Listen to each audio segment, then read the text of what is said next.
Hi friends, సరదాగా snacks అండి. Snacks మైదా పిండి, ఒక కప్పు పెరుగు కలిపాను, కొద్దిగా సాల్ట్, చిన్నగా బేకింగ్ పౌడర్ కూడా కలిపాను చిన్నగా. ఓకే, ఈజీ అండి. పావు కేజీ మైదా ఇచ్చుకుంటే బయట ఈ టైంలో బయట కొనకుండా బండి మీద ఇది ఈజీగా పిల్లలకి చక్కగా చూడండి ఎంత వచ్చినాయి చూస్తున్నారా. పిల్లలకి చక్కగా స్కూల్ నుంచి వచ్చేటప్పటికి చక్కగా స్నాక్స్ రెడీ అయిపోతే సింపుల్, హెల్దీ అంటే మైదా పిండి హెల్త్కి అంత మంచిది కాదు. బట్ బయట ఎలాగో మనం వద్దని చెప్పినా కానీ పిల్లలు వినరు కాబట్టి వీక్లీ వన్స్, డైలీ కాకపోయినా రోజుకొక టైపు వీక్లీ వన్స్ మనం బజ్జీలు ప్రిపేర్ చేస్తే పిల్లలు చాలా హ్యాపీగా ఫీల్ అవుతారు.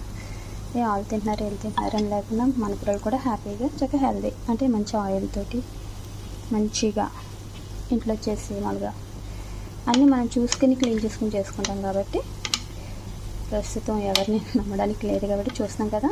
యూట్యూబ్లో చాలా వీడియోస్ వైరల్ అవుతున్నాయి. బాబోయ్ ఎంత దట్టిగా ఉంటున్నాయండి బాబు. మన పిల్లల కోసం మనం ఒక అరగంట కూడా ఎక్కువే చెప్పాలంటే 20 minutes ఓవర్ అంతేనండి. చక్క బజ్జీలు రెడీ అయిపోతే పిల్లలతో కూర్చొని మనం కూడా చక్క టైం పాస్ అవుతుంది. వాళ్ళకి కూడా చక్క బోర్ కొట్టకుండా ఏదో చట్నీ, పుదీనా చట్నీ అయినా లేకపోతే వేరుశనగల చట్నీ అయినా చక్క బజ్జీలకి బాగుంటుంది. చూసారా అండి, ఒక పావు కేజీ పిండి కలిపాను నేను. ఒక పెరుగు వాడాను, కప్పు పెరుగు వాడాను, చిన్నగా సాల్ట్, చిన్నగా అంతే. ఇందులో వామ్ వేస్తే చాలా మంచిదండి. వాము నా దగ్గర లేదు, నేను వేయలేదు. ఆనియన్స్ అలాంటివి ఏమి వేయలేదు. బాగుంది, జస్ట్ అంతే అండి. చూసారా ఎంత బాగుంది, అంతే అండి. సరే.